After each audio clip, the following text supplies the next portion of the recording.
de luz, nasce do amor e nos conduz a paz doce vida divina.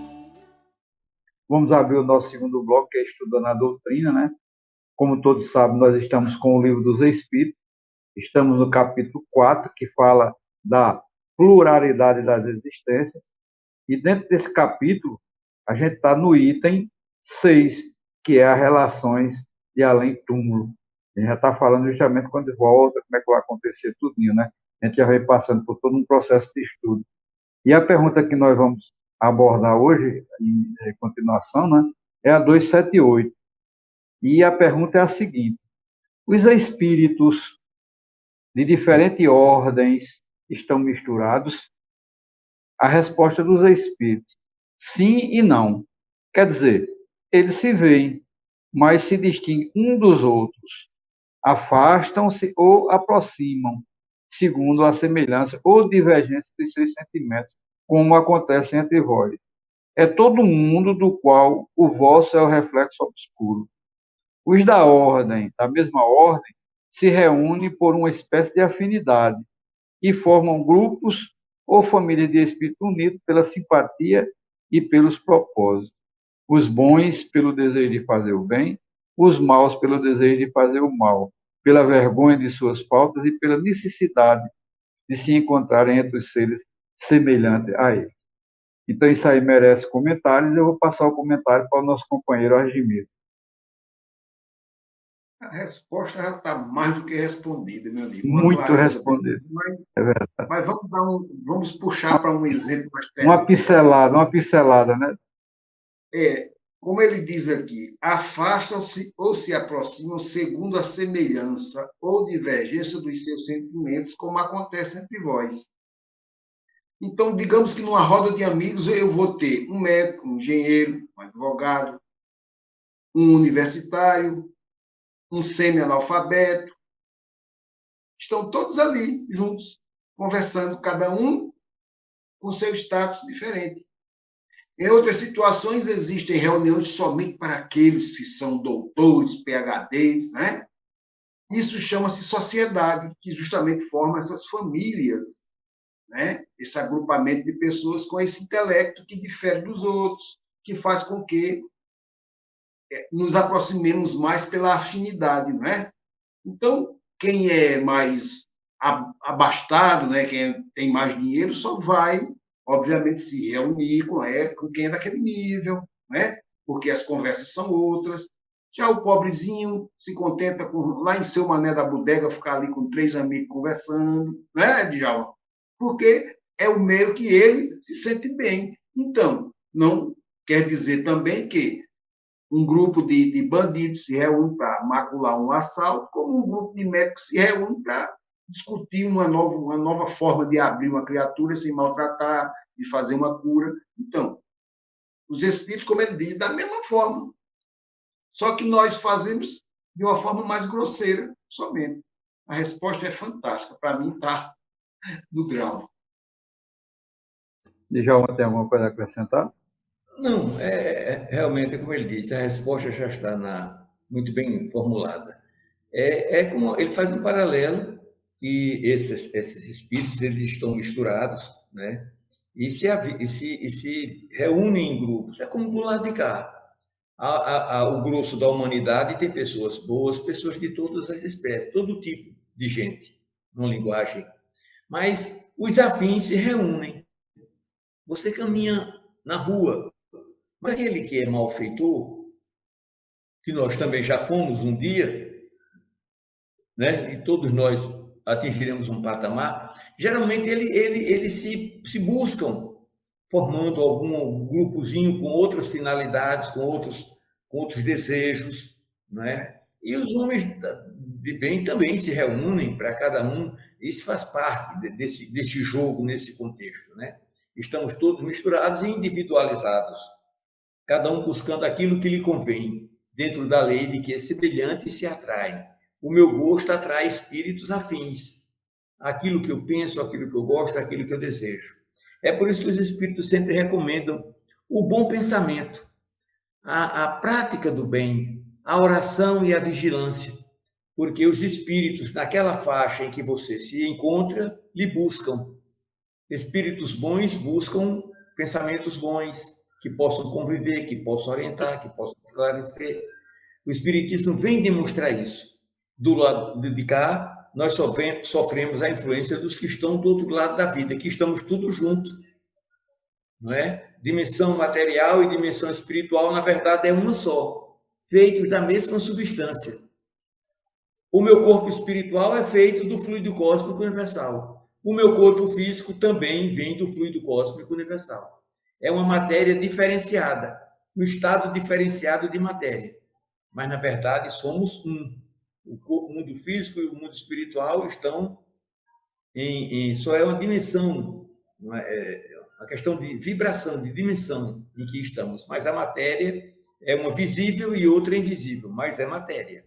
E, nesse contexto, a humanidade sofre essa influência desses habitantes do mundo espiritual interferindo do lado de cá, como nós também, do lado de cá, interferimos na mente deles do outro lado. É evolução em dois mundos, né? O mundo espiritual e o material evoluindo aí em paralelo. Só que muita gente, né? É por isso que é importante estudar, né?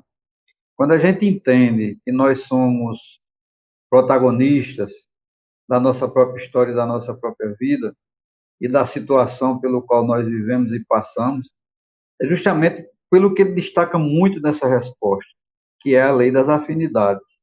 O que é a lei das afinidades? Semelhante atrai semelhante. Eu acho muito interessante que ele dá um exemplo, como acontece entre vós, né, na cidade. Eu vejo o mundo espírito material um pálido reflexo do mundo espiritual. O mundo material é um pálido reflexo do mundo espiritual. Só que na condição de o mundo espiritual estar consciente que pertence ao mundo espiritual, que está na realidade, porque existe muitos de nós que desencarnam e formam um mundo paralelo, igual da gente. Então a gente não está muito longe, não.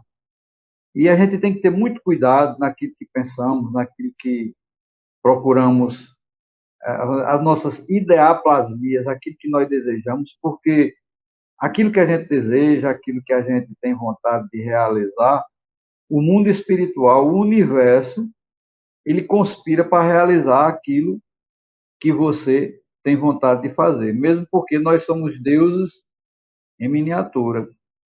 E a opção de fazer o bem ou de fazer o mal, a espiritualidade é neutra, porque a plantação é livre.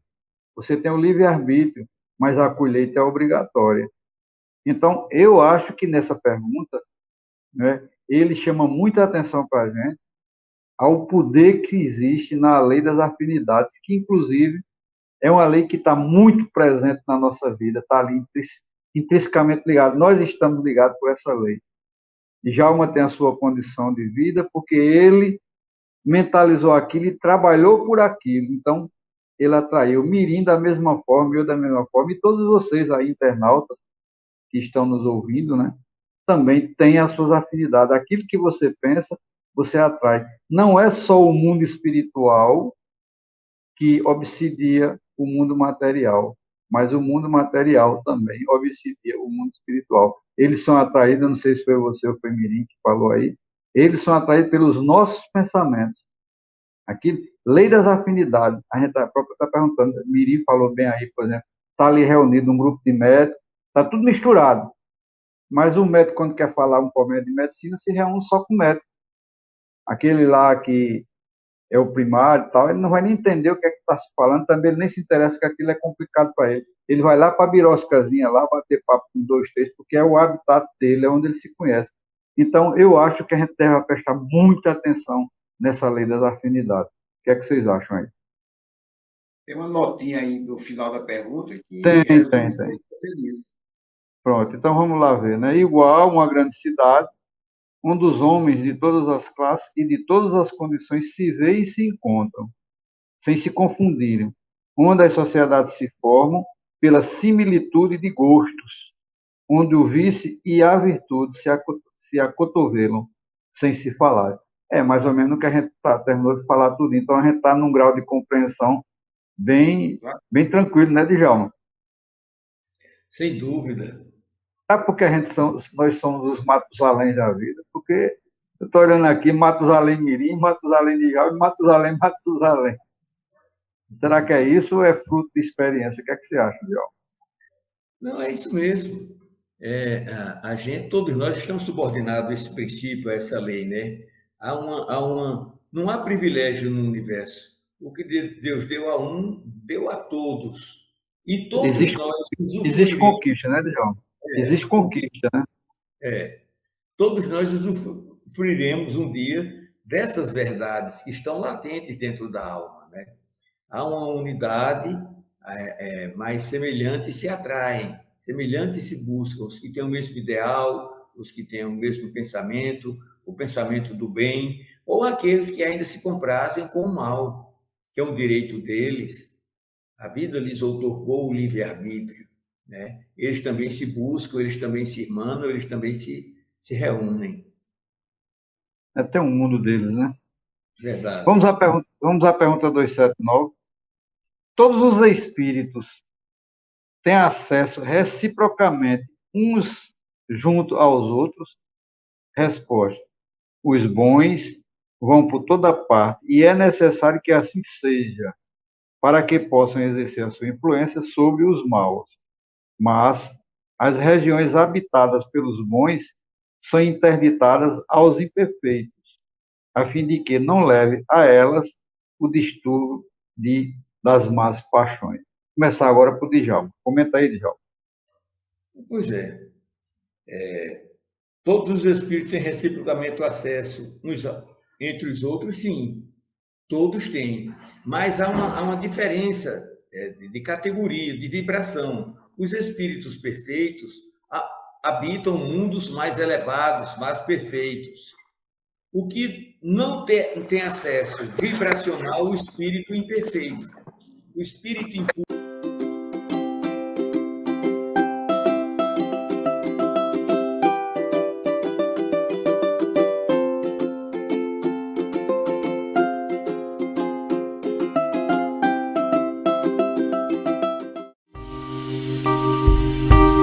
TV Chico Xavier, a sintonia do bem. Acesse tvchicoxavier.com.